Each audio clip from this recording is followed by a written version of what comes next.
पाल जिल्हा परिषद गट व पाल चरेगाव गणातील सातारा स्थित रहिवासी यांचा स्नेह मेळावा कराड उत्तरचे आमदार मनोजदादा घोरपडे यांच्या उपस्थितीत पार पडला। यावेळी पाल जिल्हा परिषद गटाचे भाजपचे अधिकृत उमेदवार मदन भाऊ काळभोर, पाल गणाचे उमेदवार प्रमोद कदम, भाजपचे जिल्हा उपाध्यक्ष सुरेश तात्या पाटील, माजी तालुका अध्यक्ष शंकरराव शेजवळ, तसेच कृष्णात शेडगे, संजय गोरे, माजी सरपंच हरीश पाटील, चोरेचे संजय साळुंके, नरेंद्र साळुंके, प्रकाश भोसले, रवींद्र साळुंके, तसेच साताऱ्याचे नगरसेवक फिरोजभाई पठाण, पूनमताई निकम, सतीश शिंदे, राज सोनावले, प्रशांत भोसले, जितेंद्र साळुंके, अरुण पवार व सातारा येथील रहिवासी मोठ्या संख्येने उपस्थित होते। यावेळी सातारा स्थित रहिवाशांनी पाल जिल्हा परिषद गटाचे उमेदवार मदन भाऊ काळभोर यांच्या उमेदवारीला हात वर करून जाहीर पाठिंबा दिलाय। च्या माध्यमातून एक अतिशय स्वच्छ चेहरा देण्याचं काम या ठिकाणी पण भारतीय जनता पार्टीच्या माध्यमातून केलेलं आहे। खरं तर इलेक्शन जवळपास 9 वर्षानंतर जिल्हा परिषद आणि पंचायत समितीचे इलेक्शन लागले। त्यामुळं मागचे 7-8 दिवस बाई काय हाल झालं आमचं ती सांगायची सोय नाही। आणि सगळ्यात महत्वाचं एका गोष्टीचं फार वाईट वाटतंय की आपण सुद्धा त्या प्रसंगातून गेलो।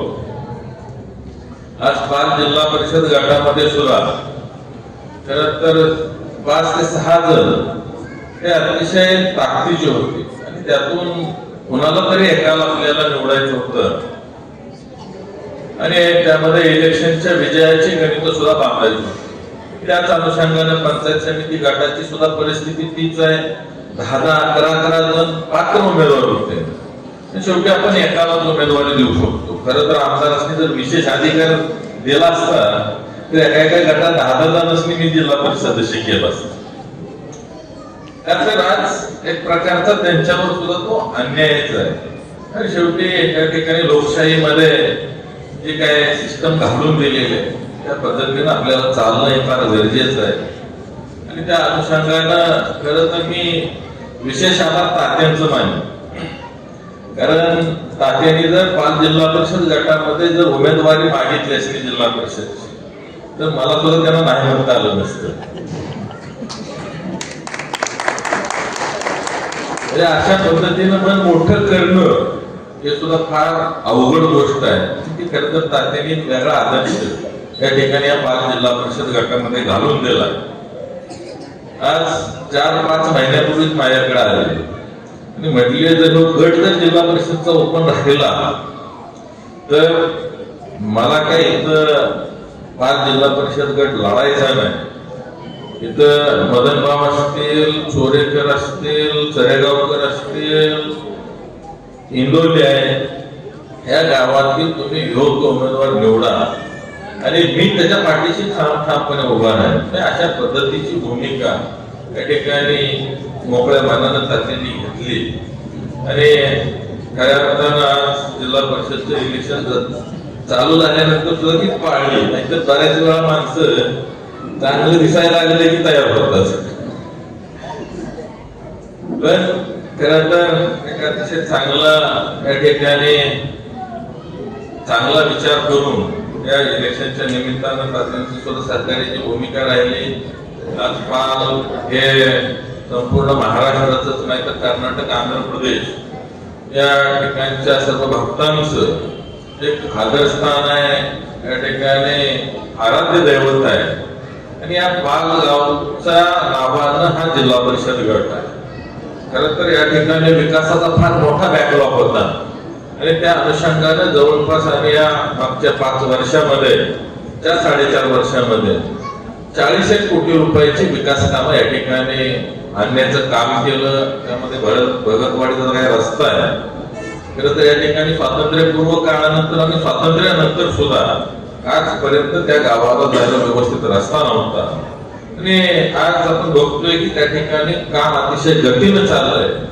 तिथं इंजाई देवीचं मंदिर आहे, तो रस्ता तसाच आपण पुढे 1 किलोमीटर नक्की नागरिकांसाठी घेतोय आणि जे काय उर्वरित राहिलेलं काम आहे ते सुद्धा त्या ठिकाणी त्या मंदिरापर्यंत जाऊन तिथं वाहनतळ असेल, बाकीची कामं हे सुद्धा लवकरच या ठिकाणी आपण चांगल्या पद्धतीने डेव्हलपमेंट करणार आहोत. या विभागाचं आज देवस्थानच्या बाबतीत बोलायचं झालं तर गेल्याच वर्षी आपण त्या ठिकाणी 3 कोटी रुपये आणलेले आहेत. त्याची कामं त्या ठिकाणी तर चालू होत आहे. आज नवीन आणखी 5 कोटीचे प्रस्ताव आपण सादर केलेले आहेत आणि जवळपास 100 कोटी रुपयांचा देवस्थानचा एक विकास आराखडा आपण करतोय आणि जेणेकरून एक चांगल्या पद्धतीचा कॉरिडॉर तयार करण्याचं काम येणाऱ्या काळामध्ये आपण पालमध्ये करणार आहे की ज्या अनुषंगाने तिथे येणाऱ्या प्रत्येक भाविकांची अतिशय चांगल्या पद्धतीने सोय झाली पाहिजे. त्यांना आल्यानंतर सर्व सोयी सुविधा मिळाल्या पाहिजे. आज यात्रा ज्या वेळेला असते त्यावेळेला मी बघतो बऱ्याच वेळा फार मोठ्या प्रमाणावर वाहनांची कोंडी होते. तर त्या अनुषंगाने आता आपण ह्यामध्ये काशीळ पासून सारळे रस्ता गेलेला आहे, तो संपूर्ण कॉन्क्रीटचा रोड होणार आहे आणि तो आपलं जे ऍक्विजिशन आहे त्या पद्धतीने खरं तर पालच्या कामानीपर्यंत 4 लेन जर बसत असेल तर 4 लेन करायचं आणि जी काय वाहतुकीची कोंडी आहे ती त्या माध्यमातून कमी करायचं नियोजन आपण करतोय. जो पश्चिम भाग आहे त्या भागाच्या शेतीच्या पाण्याच्या अनुषंगानं ज्या वेळेला पालमध्ये आपण विधानसभेची प्रचाराची सुरुवात केली आणि त्या शुभारंभाच्या वेळेला या राज्याचे मुख्यमंत्री आदरणीय फडणवीस साहेब त्या ठिकाणी प्रचाराच्या शुभारंभाला आले होते आणि त्या शुभारंभाच्या सभेवेळी मी मागणी केली होती त्यांच्याकडे. त्यांचा बऱ्याच वर्षापासून पाल हिंगोली उपसा सिंचन योजना ही 100 मीटर हेडला अशी त्यावेळीची मागणी होती. आता आम्हाला सर्वेक्षण केल्यावर लक्षात आलं ते पाणी 145 मीटर हेडला न्यावं लागते. ते पाणी 135 मीटर हेडला चोरे विभागामध्ये आपल्या पलीकडच्या हिंगोली विभागामध्ये न्यावं लागतं आणि त्या ठिकाणी ते पाणी देण्याचा तुम्ही शब्द द्या आणि त्या पद्धतीने त्यांनी तो शब्द दिला. आज त्या ठिकाणी पाणी आरक्षित झालं, त्याचं आता सर्वेक्षण झाले.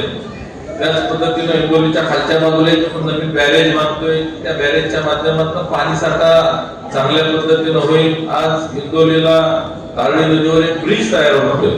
अशी फार मोठ्या प्रमाणावर कामं या विभागामध्ये होताना आपल्याला पाहायला मिळतात. आता जो पाटण पंढरपूर जो रस्ता चालू आहे त्यासाठी सुद्धा जवळपास 403 कोटी रुपयाचा निधी एशियन डेव्हलपमेंट बँकेच्या माध्यमातून आपल्याला आलेला आहे. आज मुंब्रज ते जरेगाव या विभागामध्ये जवळपास आपण कळंत्रेवाडी पर्यंत 4 लेन पूर्वीच्या प्रस्तावामध्ये जो नव्हता तो आता आपण त्या ठिकाणी 4 लेनचा रस्ता करतोय. आज जरेगावच्या ठिकाणी पाथवे असतील, बसवे असतील, अशा पद्धतीनं अतिशय चांगल्या पद्धतीचं नियोजन त्या जरेगावचं सुद्धा आपण रस्त्याच्या दृष्टिकोनातून करतोय. आज पाल आणि हिंगोली उपसा सिंचन योजना या योजना 145 मीटर हेडला नेल्यानंतर चोरजवाडी पासूनचा जो काय सर्व भाग आहे, चोरे असेल, जे काही खालची गाव आहे, धावरवाडी आहे, त्याच पद्धतीनं पलीकडच्या बाजूला अंधारवाडी, तसंच अगदी चरेगाव पर्यंत आपण ते पाणी नेण्याचं या दोन्ही योजनांच्या माध्यमातून नियोजन करतोय आणि बऱ्याच वर्षापासून राहिलेल्या या भूमीला आपण पाणी देण्याचं येणाऱ्या 1 ते 1.5 वर्षामध्ये हे पाणी त्या शेतामध्ये पोहोचवण्याचं नियोजन केलेलं आहे. त्या पद्धतीनं खरं तर त्या विभागानं सुद्धा तेवढ्या एका आवाहनावर 5 ते 5.5 हजार मताचं लीड आपल्याला त्या ठिकाणी दिलेलं आहे आणि त्या अनुषंगानं आज आपल्याला जी काही ताकद या विधानसभेच्या माध्यमातून आपण दिली या ताकदीचा उपयोग या विभागाला होणं हे गरजेचं आहे की त्याचा पाठपुरावा करणं गरजेचं आहे. तो पाठपुरावा योग्य पद्धतीनं केला आणि त्या माध्यमातून या दोन्ही योजना आपण साक्षात आलेल्या पाहायला मिळतात.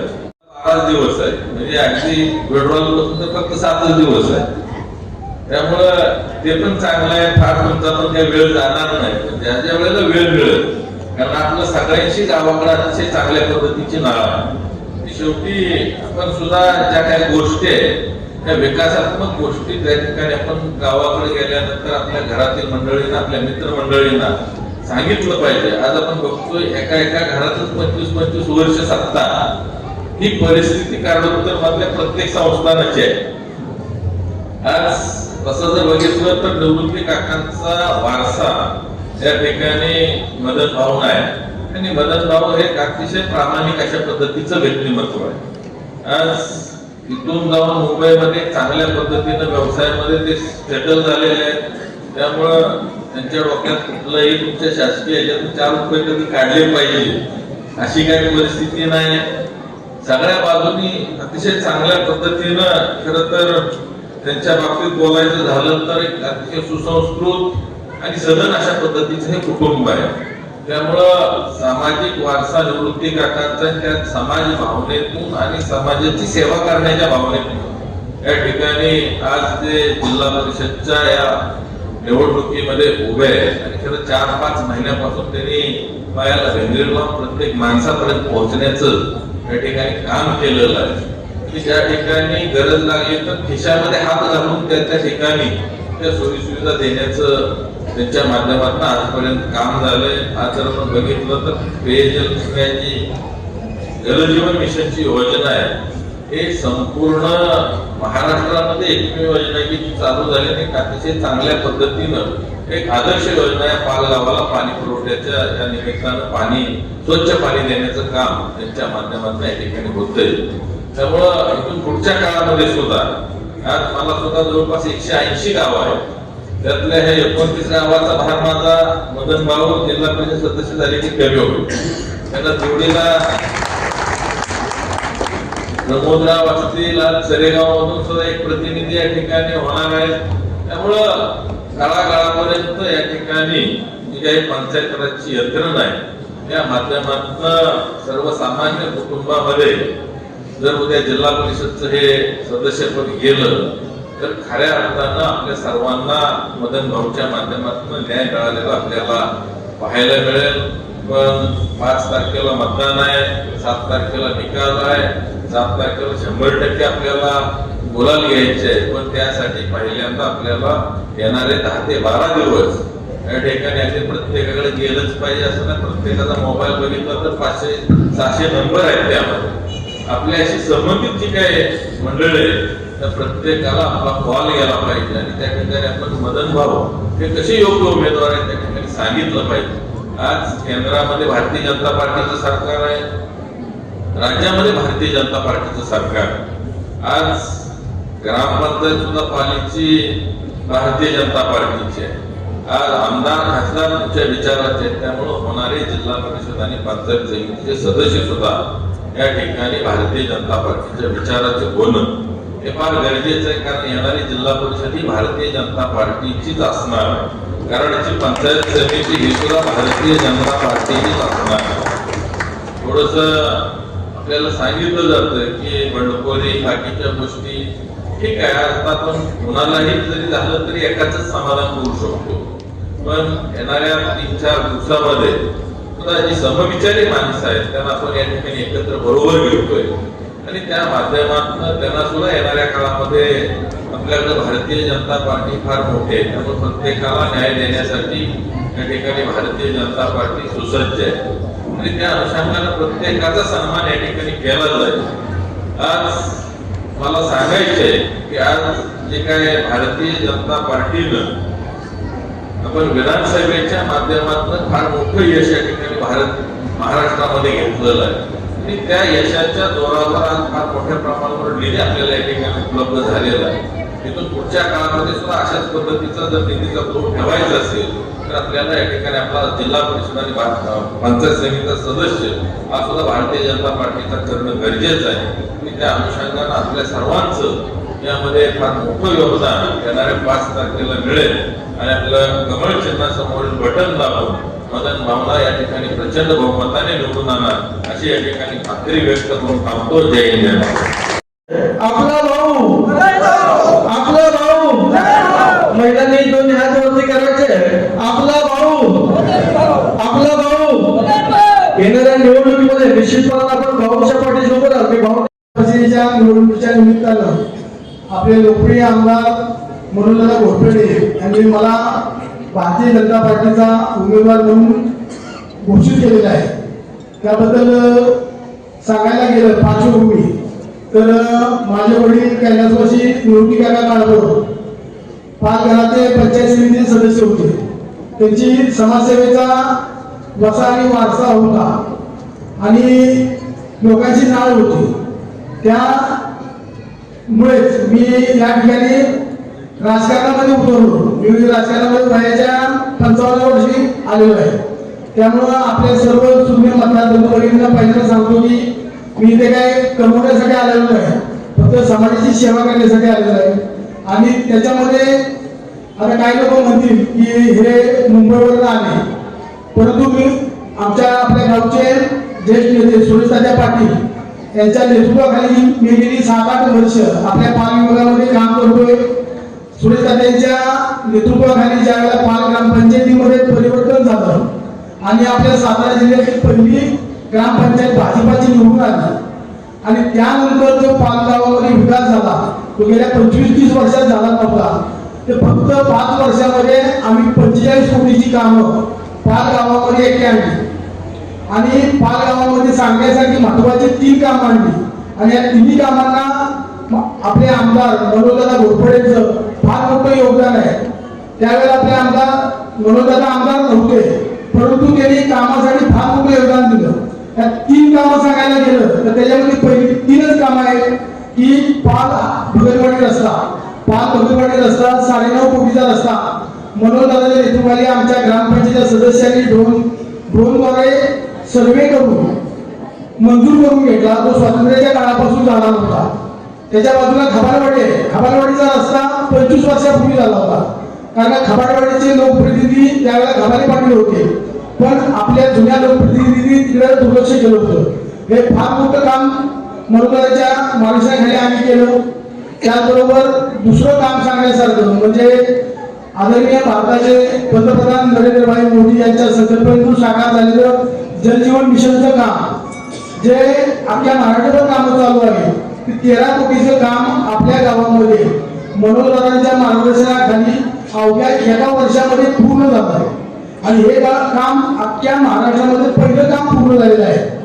आणि त्यामुळं सर्व नागरिकांना स्वच्छ पिण्याचं पाणी मिळालं, त्यामुळे सगळ्यांचं आरोग्य चांगलं राहत होतं. आपल्या गावामध्ये पाण्याची टाकी नव्हती. त्याचबरोबर पाल गावामध्ये सर्वात मोठं स्वप्न होतं ते म्हणजे आपल्या गावामध्ये सरकारी दवाखाना असावा, प्राथमिक आरोग्य केंद्र असावं. ते आरोग्य केंद्र जुनी लोक सांगत होती की बाबा आपल्या गावात होणारच नाही, काशीला आहे, ताळ्याला, इंगोलीला आहे. परंतु मला सांगायला या ठिकाणी अभिमान वाटतो की आपलं गाव पाल गावामध्ये खंडोबाची पाणी आणि या खंडोबाच्या पाणीमध्ये काय होणार नाही, अशक्य होईल असं काय नाही. आणि खंडोबाच्या आशीर्वादानं मनोजदादाच्या रूपानं आपल्याला जे लोकप्रिय सापडला की विशेष काम म्हणून आम्ही मंजूर करून आणलं. त्या कामासाठी आपल्या गावातील ज्येष्ठ नेते सुरेशदादा, हरीशाबा, मी कधी फोन केला की बाबा तात्या आपल्याला मंत्रालयातले ही फायदा पुढे सरकार झाले, काहीतरी करायला लागेल, मनोजदादांना सांगा फोन करायला. तात्याने मनोजदादांना फोन केला. मनोजदादांचं काय काम नसतं मुंबईत, तरी पण ते माहिती तात्या या सकाळी आपण जाऊया मुंबईला. आणि त्याला घेऊन मुंबईला यायचे, ते काम मार्गी लावायचे, परत माघारी यायचे. असं आपल्याला मनोजदादांच्या रूपाने नेतृत्व मिळालेलं आहे. हे सांगण्याचा उद्देश एवढाच आहे की बाबा जसं आपण पाल गावामध्ये काम केलं तसं संपूर्ण पाल जिल्हा परिषद गटामध्ये आपल्याला हे काम करायचे. मी आता 2-3 महिन्यापासून जिल्हा परिषद गटात फिरताना बघितलं. त्या वाड्या वस्त्यावर गेलो, कंजोशीला गेलो, वरती साकारवाडी, मस्करवाडी, जंगलवाडी, त्या गावातील लोकांची समस्या अफाट समस्या आहे. परंतु ज्या स्वातंत्र्याच्या काळापासून जेवढं झालं नव्हतं तेवढं काम मनोजदादांनी 1 वर्षामध्ये केलं. 800 कोटीची कामं आणलेली आहे. आज साकारवाडीमध्ये गेलो होतो. साकारवाडीची आता आपली निवडणूक झाली की साकारवाडी चोरे रस्त्याचं टेंडर होणार आहे. त्या लोकांची पिण्याच्या पाण्याची समस्या आहे. ते उद्या चोरे विभागाचा MI टँक झाला की तिथून वर पाईपलाईनचं पाणी घेणं फार सोपं आहे. त्या लोकांची इच्छा होती की मार्च, एप्रिल, मे मध्ये पाणी मिळत नाही, तर त्यांना सांगितलं पाणी देण्याचं काम पंचायत समिती आणि जिल्हा परिषदेचं आहे. त्यासाठी दादांच्या पर्यंत जायची गरज लागणार नाही. तुम्ही ह्या वेळेला पंचायत समिती, जिल्हा परिषदेला मतदान करून दादांचे हात बळकट केले तर ते काम आम्ही तुटकीसरशी करू. कारण उत्तर मतदारसंघ एवढा मोठा आहे की दादाने आज जर स्टार्टर मारला तरी एका दिवसामध्ये सगळी गावं फुटून येऊ शकत नाही. त्यामुळे त्यांना खरोखर काम करणारी माणसं दिली पाहिजे. गेल्या 30-35 वर्षाचा माझा अनुभव आहे आणि ह्या अनुभवातून प्रशासनाकडून कशी कामं करून घ्यायची ही मला चांगली जाण आहे. त्यामुळे आता वेळ खूप झालेला आहे. दादांना बोलायचं आहे, अजून बोलण्यासारखं बरंच काय आहे. परंतु मी या ठिकाणी तुम्हाला एवढंच सांगेन की तुम्ही मला इतर लोकांना 25-30 वर्ष दिली, फक्त 5 वर्ष काम करण्याची संधी द्या, त्या संधीचं सोनं केल्याशिवाय मी राहणार नाही, एवढी तुम्हाला मी ग्वाही देतो. त्याचबरोबर तुम्हाला एवढी विनंती करतो, येत्या 5 तारखेला आपले मतदान आहे, तर 5 तारखेला तुम्ही आपल्या मताचं दान आम्हाला जिल्हा परिषद उमेदवार आणि पंचायत समिती उमेदवार कमळाच्या चिन्हावर द्या. तुम्ही 5 तारखेला दिलेल्या दानाचं रूपांतर येत्या 5 वर्षभर आम्ही तुमच्या पाठीशी संपूर्णपणे गंभीरपणे उभं राहू आणि तुम्हाला पाहिजे ते सहकार्य करू. एवढंच बोलतो आणि थांबतो. जय हिंद, जय महाराष्ट्र. नंतर गल्लीपासून दिल्लीपर्यंत भारतीय जनता पार्टीची आपली सत्ता स्थापित होणार आहे. कुठल्याही नेत्याला कुठलाही शब्द टाकला तरी आपल्या मतदारसंघाचा विकास व्हायला कसली अडचण येणार नाही. आणि वास्तविक पाहता आज या ठिकाणी सातारा जिल्हा परिषद निवडणुकीत सातारा मधील रहिवाशांचा आपला पार काढण्यातील मेळावा आयोजित केला. हा पहिला मेळावा आयोजित केला. वास्तविक पाहता काय होतं, स्थानिक स्वराज्य संस्था जिल्हा परिषदेच्या विधानसभेच्या निवडणुका लागल्यानंतर आपली सगळी मंडळी आपल्या गावी ग्रामीण भागामध्ये प्रचारात दम होते आणि तिथला आचार विचार हे तुम्हा मंडळीपर्यंत पोहोचत नाही. त्यामुळं म्हणून आम्ही पाठीमागून मुंबईमध्ये मेळावा घेतला. त्याच पद्धतीने आता सातारा बघितला. जमलं तर आपण पुण्यामध्ये घेण्याचा माणूस आहे, परंतु वेळ थोडा. ही आमची भारतीय जनता पार्टीची मनोरंजनाच्या नेतृत्वाखाली भारतीय जनता पार्टीची ग्रामपंचायत निवडून आली. ग्रामपंचायत निवडून आल्यानंतर त्या ग्रामपंचायतीच्या माध्यमातून आम्ही 40-50 कोटी रुपयाची कामं मनोरंजनाच्या नेतृत्वाखाली आम्ही केली. आणि वास्तविक पाहता मनोरंजनाचं नेतृत्व जर बघितलं तर कल्पक असं नेतृत्व. आतापर्यंतचा अनुभव आपल्याला असा झाला की 10 लाखाचं काम बघायचं म्हणजे की 10 जणांनी जायला लागेल आणि सरकार मारायला लागेल. पण मनोरंजन जर समजा मी मनोरंजनाच्या बरोबर 24 तास असतो, दादा समजा कुठल्याही गावात गेलो तरी एशी पासून ज्या ठिकाणी एखाद्या कार्यक्रमात त्या पोहोचतो दादा इकडे गेलो बघते आणि जिथं काय कोणी होतं तुम्ही आम्ही सांगायची गरज पडत नाही. त्याच पद्धतीनं मदनभाऊच्या बाबतीत जर बोलायचं तर मदनभाऊ एक इंजिनियर आहे, एक फार मोठा यशस्वी उद्योजक. मदनभाऊ आता समजा भाऊन सांगितलं की गेल्या 10 वर्षात उद्या तो लोक काय त्यांचं ऐकायची गरज नाही, कारण आपल्या गावाला भागाला माहिती आहे मागच्या पेक्षा. त्यामुळं आज सकाळी मस्करवाडला गेलो, साखरवाडला गेल्यानंतर त्या माणसाने जाताच भाऊ मला म्हणजे त्याच्यामध्ये इकडे ह्या साईड लाईटची व्यवस्था दिसत झाली आहे, पाण्याची व्यवस्था दिसत झाली आहे, तर म्हणजे इथं पाणी आणायची बस. त्यामुळे त्यांना तर आता सांगितलं म्हणलं आपले कडोत्सवच्या आमदारांनी चोरदवाडीमध्ये आपण जरा ह्याला गेलो होतो मंदिराच्या कळा बसतो. त्यावेळेला दादांनी तिथं बघितल्या दादा म्हणजे ह्या ठिकाणी जर आपण जर एखादा बघायला मानता तुम्हाला खाल्लं पाणी चाळीस आणायचं म्हटलं तर आपल्याला परवडणार नाही. दोन्ही उमेदवार आणि जिल्हा परिषदचे उमेदवार यांना निवडून देण्यासाठी तुम्हाला सगळ्यांना बोलवलंय. सातारकर म्हणून तुम्हाला बोलवलंय. आपण गावाकडे राहता आणि साताऱ्यात तिथं वास्तव्य तुमचं आहे म्हणून दादांना साताऱ्याला मेळावा घेतला. दादांना आणि माझ्यासाठी आणि पूनमताईसाठी आमच्या सातारकर सर्वच नगरसेवकासाठी इथंच दादांनी एक सभा घेतलेली. दादांच्या आणि माझे नेते श्रीमंत छत्रपती नामदार आमदार शिवेंद्रराजे भोसले यांच्या नेतृत्वात आम्ही काम करतो, भाजप पक्षाच्या नेतृत्वात काम करतो. आम्हाला निवडून यायला दादांचा बी मोलाचा वाटा आहे. आम्हाला या भागात माझ्या गोळीबार विलासपूरच्या भागात आपल्या जे ग्रामीण भागातले लोक इथं मतदानाला होतात, तर दादांना आमच्यासाठी मेळावा घेतला.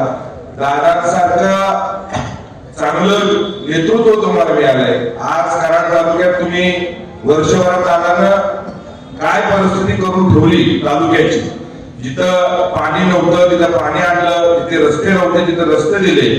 म्हणजे आपलं नेतृत्व मोठं आहे. जसं शिवेंद्र बाबा या सातारा जावली तालुक्यात कुणालाच परत समोर उभं राहणारा माणूस विचार करतो शिवेंद्र बाबांच्या विरोधात उभं राहायचं का नाही. तसंच दादांची वाटचाल, दादा आत्ताच आमदार झाले आणि एका वर्षात दादाने 1000 कोटी रुपये आणले असतील, असा आमदार परत तुम्हाला मिळणार नाही. त्यामुळे तुम्ही सगळ्यांनी लक्षात ठेवायला पाहिजे, आपलं नेतृत्वाच्या मागे कसं राहायला पाहिजे, आपलं नेतृत्व कसं मोठं व्हायला पाहिजे. आज 5 जिल्हा परिषद मध्ये रस्त्याची समस्या असेल, पंचायत समितीला पाण्याचा विषय असतो, पण दोन्ही पंचायत समिती सदस्य आणि जिल्हा परिषद सदस्य आपण दादांच्या नेतृत्व उभं राहत आहे. आपण प्रत्येक गावात 29-30 गावं काहीतरी आहेत बालगटात, तर 48,000 मतदान आहे. आपलं पक्ष हे कमळ पक्ष आहे.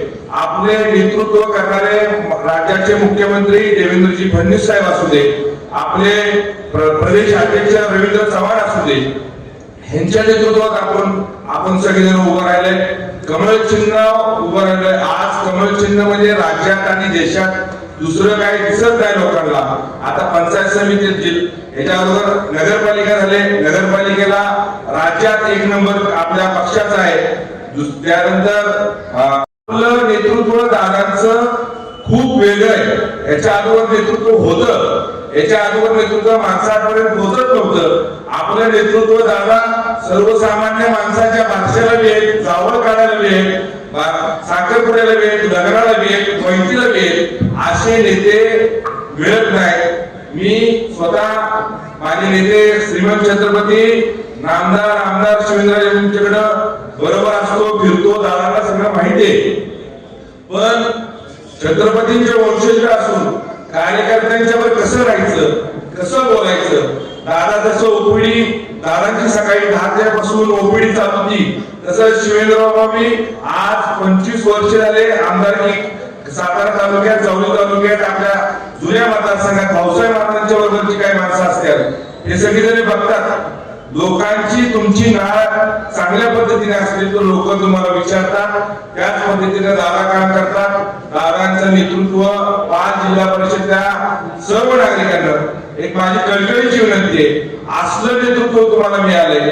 ह्या नेतृत्वानं ह्या दोन्ही पंचायत समिती सदस्य असतील, जिल्हा परिषद सदस्य असतील, ह्यांना तिकीट दिलंय. म्हणजे तुम्ही कमळ चिन्ह बघून आणि दादांच्याकडे बघून आणि हे दोन्ही तिन्ही उमेदवार जे आता भाऊंच्या बद्दल सांगितलं गेलं, एक 5 जिल्हा परिषद मध्ये चांगलं वजन आहे. भाऊ तुम्हाला एक मी छोटा आहे, एक रिक्वेस्ट करतो, तुम्ही प्रत्येक गावात मतदारसंघात घर टू घर कुठल्या गावात किती मतदान आहे तिथं आपली प्रमुख 10 माणसं लावून त्या गावातली कशी मतदान बाहेर पुण्याला असतील, मुंबईला असतील, बाहेरच्या गावात नेतृत्वाला विकासाचा अनेक विचाराचा अनेक सामाजिक कार्याचा वारसा लाभलेला आहे. माननीय कैलासवासी निवृत्ती काका काळभोर ज्यांनी गेले अनेक वर्ष सातत्यानं 5 जिल्हा परिषदेमध्ये समाजकारण केलं, राजकारण केलं, ज्याने समाजकारण करताना तळागाळातील सामान्य जनतेला या ठिकाणी बरोबर घेऊन जिल्हा परिषद पंचायत समितीच्या निवडणुका धाडसाने लढवल्या. अनेक या ठिकाणी 5 गावात अनेक समाजोपयोगी कामं केली. हाच नेतृत्वाचा वसा या ठिकाणी घेऊन मदन भाऊ पुढे येत आहे. एक मोठे युवा उद्योजक ज्यांनी मुंबईमध्ये अनेक तरुणांना या ठिकाणी नोकरीची संधी उपलब्ध करून दिली. आज समाजाविषयी तळतळ असणारी, सामान्य जनतेविषयी तळमळ असणारं असं एक विकासमुख नेतृत्व म्हणून मदन भाऊंच्याकडे पाहिलं जातं. आज या ठिकाणी भाजपच्या माध्यमातून त्यांना या ठिकाणी नेतृत्व करण्याची संधी मिळालेली आहे. माझी आपल्या सर्व 5 गटातील सर्व आणि गणातील सर्व मतदार बंधूंना विनंती आहे की या नेतृत्वाच्या पाठीशी आपण ठामपणे उभं राहू. या ठिकाणी त्यांना प्रचंड बहुमतानं या ठिकाणी आपण विजय करू, त्यांना काम करण्याची या ठिकाणी संधी द्यावी अशी मी या ठिकाणी एक मोठा विश्वास आणि आपल्याकडून या ठिकाणी त्यांना एक संधी द्यावी अशी मी आपल्याला विनंती करतो. थांबतो. जय हिंद, जय महाराष्ट्र. आज आपण सातारा स्नेह मेळावा आयोजित केलेला आहे. आज नोकरीनिमित्त व्यवसायानिमित्त आज आपण पाल जिल्हा परिषद गट सोडून आज सातारमध्ये स्थित झालेलो आहोत. आज शिक्षणासाठी, नोकरीसाठी किंवा व्यवसायाच्या निमित्तानं आज आपण सर्वजण सातारमध्ये आलेलो आहोत. आज खरी जी गरज आहे ती बदलाची गरज असते.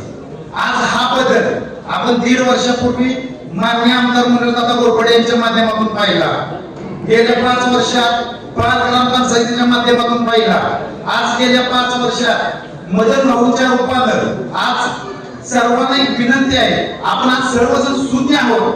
आज गरज कशाची आहे? बदलाची गरज आहे, विचारांच्या बदलाची गरज आहे. आज हा जर विचारांचा बदल आपण केला, आज मदन भाऊ, भाऊ हा शब्द कधीतरी उलटा करून बघा, कायम पाठीशी उभा राहणारा भाऊ, भाऊच्या उलटा केला तर उभा हा शब्द येतो. आज ज्या विकासाची गरज आहे तो विकास आज भाऊच्या माध्यमातून होण्यासाठी आपण सुन्नपणे सर्वांनी विचार करून आज आपण सर्वजण भाऊच्या पाठी आहोतच. त्याचं प्रत्यक्षात दिसणार हे रूप आहे की आज बसायला खुर्च्या सुद्धा कमी पडले. त्याचं प्रात्यक्षिक आहे की आपण सर्वजण भाऊच्या पाठीशी आहोतच, परंतु आज आपण शून्य आहोत. आज खरं भाऊ आपल्या पाठीशी उभा असणारच आहे. त्यासाठी आपण स्वतःहून येत्या 5 तारखेला आपल्या जवळील जे लोकांशी आपले घरोब्याचे संबंध आहेत त्यांना सविस्तरपणे पटवून सांगून आज लक्षात घ्या, घरी कुठलीही गोष्ट ठेच ही मोठ्या डोंगराला कधी लागत नाही, ठेच ही बारक्या बारक्या दगडाला लागत असते. आयुष्याच्या वाटेवर जर यशस्वी व्हायचं असेल, कोणती गोष्ट करायची असेल तर आपण सर्वांनी एक संकल्प मानला पाहिजे. जी माझ्या जवळ लोक आहेत त्या प्रत्येक व्यक्तीपर्यंत आज भाजपने जी मदत भाऊंना उमेदवारी दिलेली आहे, भाऊंचं नाव प्रत्येक आपल्या जवळच्या व्यक्तीपर्यंत, त्यासोबत या मतदारसंघातील असणाऱ्या आपल्या प्रत्येक व्यक्तीपर्यंत ज्या पद्धतीने आपण पोहोचू. आम्ही 5 तारखेला सर्वांनी मोठ्या संख्येनं आपल्या जवळच्यांना घेऊन आज आपण भाऊंना प्रचंड मतांनी विजय करूया. सर्व मतदार बंधू भगिनी मिळत नाही, पण सर्व जे रहिवासी आहेत त्यांचा मेळावा पहिल्यांदाच त्या सातारमध्ये संपन्न होत आहे. तर या मेळाव्याच्या निमित्तानं आपण सर्वजण उपस्थित झालेले आहेत. तुम्ही सुद्धा सर्व या ठिकाणी व्यासपीठावर मंडळी जे सन्मानित आहेत तसे तुम्ही सन्मानित आहात. मी काही जास्त बोलत नाही, मी माझं काही राजकीय पेशा नाहीये. मला फक्त संयोजकांनी 2 शब्द बोलायची संधी दिली त्याबद्दल त्यांचा धन्यवाद मागतो. आणि मी एकच सांगतो, ही लढाई म्हणजे अस्तित्वाची लढाई आहे. आणि कुणालाही काही सांगेल आणि ठीक आहे, आपल्या घरात सुद्धा मतभेद असते, ते मतभेद आपण बाजूला ठेवून आपल्या घराचा प्रपंच नीटनेटका चालवत असतो. तसं पक्षामध्ये सुद्धा मतभेद होतील. काही मंडळी ज्यावेळेस राजभाऊ देशपांडे साहेब होते तेव्हापासून काही मंडळी त्या भाजपमध्ये कार्यरत आहेत. मी सुद्धा 2010चा सभासद आहे, परंतु मी काय जास्त भाजपमध्ये कार्यान्वित नव्हतो. परंतु या 4-5 वर्षात मी या भाजपमध्ये कार्यान्वित झालेला आहे. फक्त मला एवढंच सांगायचं आहे की आपल्या नेत्यांनी आपले कराड उत्तर विधानसभेचे दमदार सन्माननीय लोकप्रिय आमदार मनोजदादा घोरपडे, तसेच आपले 2 महाराज साहेब, मोठे महाराज आणि बाबाराजे, या सगळ्यांनी विचार करून जे जिल्हा परिषद गट पाल यांना जे तिकीट दिलेलं आहे ते आपले सगळ्यांचे मदन भाऊ काळगोर हे आता उभे आहेत. त्यांना आपण कोणाचंही काही न ऐकता दडपण चालू झालेले आहेत. अडचणी प्रत्येकाला येत आहेत. त्या अडचणीवर कशी मात करायची ती प्रत्येकानं आपापला निर्णय घ्यायचे आहे. आणि कशा पद्धतीनं हे आपल्या मदन भाऊंना आणि आपल्या नेत्यांचा सन्मान, तिकीट दिले म्हणजे सन्मानच झालेला आहे, तो सन्मान आपल्याला राखायचा आहे. ही वेळ आत्ता आहे, पुन्हा नाही, ही वेळ दौडू नका एवढंच मी सांगतो. आणि कारभार यांना भारतीय जनता पार्टीने अधिकृत उमेदवार दिले. या ठिकाणी दादा मागच्या पंचवार्षिकला सुरेश होते आणि आदरणीय आपल्या शिरगावच्या जंगमताई उभ्या होत्या. आपल्याला थोडक्या मतानं जरी अपयश आलं असलं तरी या ठिकाणी परिस्थिती आता तशी राहिलेली नाही. या ठिकाणी राज्यामध्ये देवेंद्र, केंद्रामध्ये देवेंद्र आणि राज्यामध्ये नरेंद्र, कशा पद्धतीने आज या ठिकाणी आपल्या कराड उत्तरचे लोकप्रिय आमदार आदरणीय मनोजदादा घोरपडे यांनी कराड उत्तर विधानसभा मतदारसंघामध्ये कोट्यावधी रुपयाचा विकास निधी आणण्याचं काम या ठिकाणी केलं. आज या ठिकाणी गटर असेल, मीटर असेल आणि रस्ता असेल, या पायाभूत सुविधा ग्रामीण भागातल्या लोकांच्या विविध अडचणी सोडवण्यासाठी आपला लोकप्रतिनिधी असला पाहिजे. आणि म्हणून या ठिकाणी पालगावचे सुपुत्र कैलासवासी निवृत्तीकाका कारभार यांनी पाल पंचायत समितीमध्ये अपक्ष म्हणून उमेदवारी दाखल केली होती. आणि ते निवृत्तीकाका कारभार या ठिकाणी अपक्ष म्हणून निवडणूक लढवून सुद्धा जिंकून आले होते. त्यांच्या विचाराचा वसा घेऊन आदरणीय मनोभाव कारभार युवकांचे आशास्थान, प्रेरणास्थान, माता भगिनीच्यासाठी असणारे प्रेरणास्थान या ठिकाणी मनोभाव कारभार या ठिकाणी काम करत आहेत. आणि म्हणून या ठिकाणी माझ्या सर्व उपस्थित असणाऱ्या सातारकर रहिवासी मंडळींना माझी विनंती आहे की या ठिकाणी लोकशाही मजबूत करण्यासाठी ज्या डॉक्टर बाबासाहेब आंबेडकरांनी तुम्हाला आम्हाला सर्वांना मतदानाचा अधिकार दिला, त्या मतपेटीतून या ठिकाणी गेले अनेक वर्ष ज्यांच्या घरामध्ये सत्ता आहे अशा प्रतिनिधीला आपण घरी बसवण्याचं काम केलं पाहिजे. या ठिकाणी मदन भाऊ सारखा एक उमदा नेतृत्व जे सर्वसामान्यांना, शेतकऱ्यांना, कष्टकऱ्यांना, कामगारांना, दलितांना, आदिवासींना हवेसं वाटणारं नेतृत्व म्हणून मदन भाऊ सारखं आपण पाहिलं जातं. या ठिकाणी दादा आणि तात्यांना माझी विनंती आहे की दादा आणि तात्या तुम्ही जाणते नेते आहात, परंतु या ठिकाणी आपण छोट्या छोट्या गावांवरती सुद्धा लक्ष दिलं पाहिजे. या ठिकाणी 5 जिल्हा परिषद गटामध्ये जवळजवळ 42,000 मतदार आहे आणि 43 बूथ आहे. त्या वाडी वस्त्यावरती जाऊन सुद्धा आपल्याला काम करावं लागेल. तिथला असताना बूथ प्रमुख असेल, शक्ती केंद्र प्रमुख असतील आणि या ठिकाणी सर्वसामान्य माणसाला मत, या ठिकाणी मदन भावना मत म्हणजे विकासाला मत. या ठिकाणी मला एवढंच सांगायचं आहे की या ठिकाणी मदन भाव कारभार या ठिकाणी आपल्याला सर्वसामान्य माणसाला हक्केला उभं राहणारं नेतृत्व आहे. सर्वसामान्य शेतकरी असेल, कष्टकरी असेल, कामगार असतील, महिला असतील, विद्यार्थी असतील, यांच्या समस्या सोडवण्यासाठी एक उन्नत नेतृत्व म्हणून भावना पाहिलं जातं. खऱ्या अर्थानं 5 जिल्हा परिषद गटातील जी काही विकासापासून वंचित राहिलेली गाव असतील, या 27 गावांमध्ये विकासाची गंगा जर पोचवायची असतील तर या ठिकाणी आपल्याला मदत भावना कसल्याही परिस्थितीमध्ये या जिल्हा परिषदेमध्ये आपल्याला पाठवायचा निर्धार आपण व्यक्त केला पाहिजे. या ठिकाणी आपण 5 जिल्हा परिषद गटातील सातारामध्ये रहिवासी असणारे व्यावसायिक असतील, उद्योजक असतील, नोकरीनिमित्त असतील, माता भगिनी असतील, या ठिकाणी मोठ्या संख्येने उपस्थित राहिला त्याबद्दल मी सर्वांचं मनापासून स्वागत, आभार व्यक्त करतो आणि थांबतो. जय हिंद, जय महाराष्ट्र.